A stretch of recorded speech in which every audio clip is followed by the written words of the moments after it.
Good morning. Happy Friday. So this is a quick video I'm recording before I take off out of here for birthday Franklin festivities. So we have a big fun weekend planned for him. And here in a minute, I'm going to leave here with between 1 and 3 kids and come back with between 4 and 6. I haven't done the math. I don't know. I'm leaving here with some kids. I'm coming back with more kids. But I want to chat with you guys for just a minute. So hi, my name is Emily. I'm a faithful follower of Christ.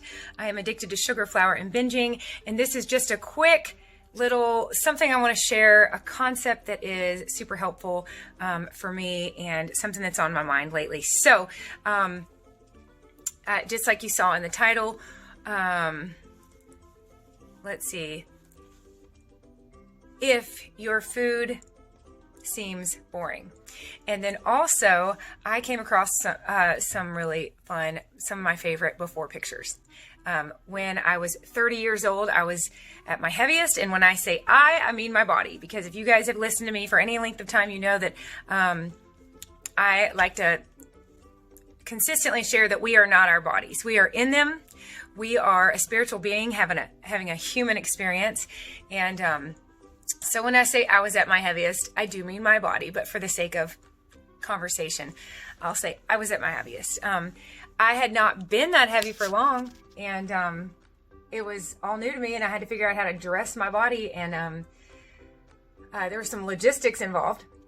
So we were 30 years old, some girlfriends of mine, 3 girls that I went to high school with, we all decided to take a trip to Jamaica. And so my before pictures, several of them are from Jamaica, and I have a really fun memory of we went in July. We went at the end of July in 2010, and sometime at the beginning of July, I don't know, I was at a pool at my aunt's house with my mom, and I was just cracking her up because I was telling her, I was like, you know what? I'm not going to stress. I'm not going to stress about losing weight between now and 3-4 weeks from now. I said, I could starve myself and lose 10 pounds and still be obese in Jamaica. So I was laughing with my mom saying it would be much better time and energy spent on my part to just learn to embrace my current condition and find clothes to fit it that I'll feel great in. And I was just laughing with her saying, I'm not going to stress and starve myself between now and then, because no matter what, I'm still going to be obese in Jamaica. And I was obese in Jamaica. We had a great time. We have so many fun memories from that trip. But in case you haven't picked up, I've always had by the grace of God, a really sort of objective and factual perspective on the weight that I gained and that I carried for 15 years. I always knew that it was temporary. I never let it define me. I considered it debt that I was in, and I had gotten myself into debt by eating more calories than I could burn. But it was also during a time where my husband and I were under an enormous amount of stress. I had 2 little kids. I was in school, and I had no idea what I was doing with sugar and flour and the like. So again, I consider myself to be an accidental addict. Having said all that, I've got these fun before pictures to show you. And here's what I want to say about if your food seems boring. Hang on. Okay, so if your food seems boring, it might not be boring enough. And the reason I say that is because if you have an addicted brain like I do, like Susan Pierce Thompson does, and she has really opened my eyes to the importance of being neutral around our food, having food neutrality. For years and years and years, I used sugar and flour to cope with life, to connect with others, and to force myself to keep going. Like an upper. It was an upper. I could keep going and keep going and keep going with 5 newborn babies and 20-page papers to write and lesson plans to make and 2-hour drives to make in the evening to get to night class. I used sugar to keep going and going and going, to force myself to keep going. Now what I'm wanting to do is use food Sugar and flour are not food. They are drugs. I want to use food to fuel myself to keep going, which is one reason I came up with this. I'll show you. This little time frame here, no breakfast before 5, no dinner before 5, and then what I'm aiming for is having meal 1 between 7 and 12, meal 2 between 12 and 5, and meal 3 between 5 and 10, and green, I kind of would prefer to stay in the green area of each of those, so maybe between 7 and 9, 12 and 2, 5 and 7. Okay, so I want to use food to fuel. Now, there are a couple different, there's so many actually different little pieces to this puzzle. Like I say in my high 5 video, God, what are we doing? Why are we doing this? What are we turning to Him to help us through? Philippians 4:13, I can do all things through Christ who strengthens me, not on my own strength. 2 Corinthians 12:9, it's in my weakness that his strength is shown. So number 1 is God. Number 2 is rest, then water, then nutrition, then activity. So if we are well rested and well hydrated to begin with, then that's kind of where this comes in. Food neutrality. We can truly be neutral around food. If you have a love for baking, or that's your love language, or you want people to give you sweets or you give them sweets, this could be extra hard for you. I've never cared much about all that. Cooking and baking. Susan Pierce Thompson said that she did. She was a major baker and really, really good at it. And to tackle this addiction, she had to let go of that. But I like to say, been there, done that. Am I right? We have experienced pizza. We've experienced ices. We've experienced Snickers. There's so much that we have not experienced. Like for me, being at a healthy weight in my adult, well, especially in my 30s and now my 40s, I'd never experienced that. And the truth is, something is going to make our brains light up.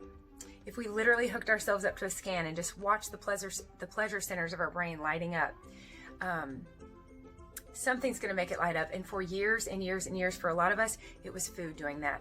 All of that chewing, all of that swallowing, pleasure, centers in our brain. So in a lot of ways, it comes down to, do I want to experience more of the food, more of the sugar, the flour, and honestly, even bright foods, if we make them too exciting, too enticing, if we're too focused on them, that can get our lines kind of a little blurry. So do I want food making my brain light up, or life making my brain light up? Do I want to experience what I've experienced over and over, or new experiences? So we can think of it like this. A lot of times our choices about what we eat have everything to do with our 5 senses. What looks good, what smells good, what sounds good, crunchy, what feels good, and what tastes good. Did I go through them all? What tastes good, what looks good, what smells good, what feels good, what sounds good. All of those things are just our senses, right? But as soon as we chew and swallow it, everything else is from the neck down.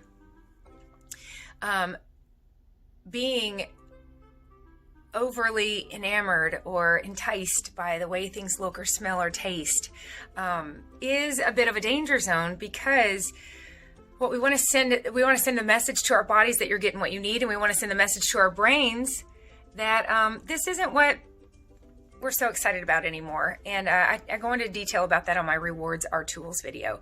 So our body needs macronutrients and micronutrients. It needs the macronutrients, it needs carbohydrates, fats, and proteins. It needs micronutrients, vitamins, and minerals. So let's make it our mission, and I'll speak for myself, make it our mission to give our bodies those things in whatever shape or form they come in. And I am not telling anybody not to enjoy eating, because I love eating, and 3 times a day, I just thoroughly enjoy it. But what I really want lately, as I get my program better in line and strengthened, I want to strengthen my program. I want to have a strong program. I want freedom. I don't want the chatter. I don't want the obsessing. And I have been there, done that with all the sugar and flour there is to consume. I'm quite familiar with the way a lot of it tastes. And anyways, as we make our choices, we can just recognize that what we're really wanting to do is give our bodies these macro and micronutrients, and then get on with life. So, okay, so absolutely enjoy your food, but just recognize, just let me encourage you to recognize, or not, whatever. Like I say, I make these videos for myself as well. So if this is not something you care about or struggle with, or this is for anyone that might have a brain that's a lot like mine. Let's just recognize that as we make our food choices, the way the food looks, smells, tastes, sounds, and feels is temporary. As soon as we chew it and swallow it, our body has to deal with it. And I want my body saying, thank you, let's go, instead of like, oh, where am I going to put all this? And I know exactly where it's going to put it, don't we all? So anyways, in all of this, again, thank you, Susan Pierce Thompson. This is all under the umbrella of food neutrality. I want my food, in a lot of ways, I want it to be boring. I want it to just meet my needs. I want it to fuel this body that I'm in, so that what's not boring is all of the life that I get to experience in this body and with this energy, and in a body that's functioning better than ever. So I love you guys. I hope that made sense. The goal is food neutrality for those of us with addicted brains. And we can just keep in mind that when we see the commercials, first of all, half the stuff on commercials is not even real. Like the icing on cinnamon rolls is Elmer's glue. You know, there's, let's don't be fooled, right? Let's don't be deceived. Let's don't be deceived that that food is what we really want to experience, because there's so much more beyond all that, more than we can imagine. Habakkuk 1:5. So I am going to get on with it. I've had my breakfast. I am working on my second little 32-ounce bottle of water to earn my lunch, and I'm going to show you all pictures of my fairly boring breakfast, lunch, and dinner that I'm actually, ironically, very excited about. So I'm excited about the macro and the micronutrients that I'm giving my body, and I'm thrilled to have a program strong enough that I don't really care. I care less and less about how they look or how they taste or how they smell. Just get it in there, chew it and swallow it, and get going. So you'll see. In fact, I even dumped carrots and strawberries together. I don't know. I knew I had a big day today, and I thought, what can I toss in this little black bowl and probably take with me to eat on the road in my vehicle? So, all right, here's all that. I love you guys. Have a great, great weekend, and we will talk soon. Bye.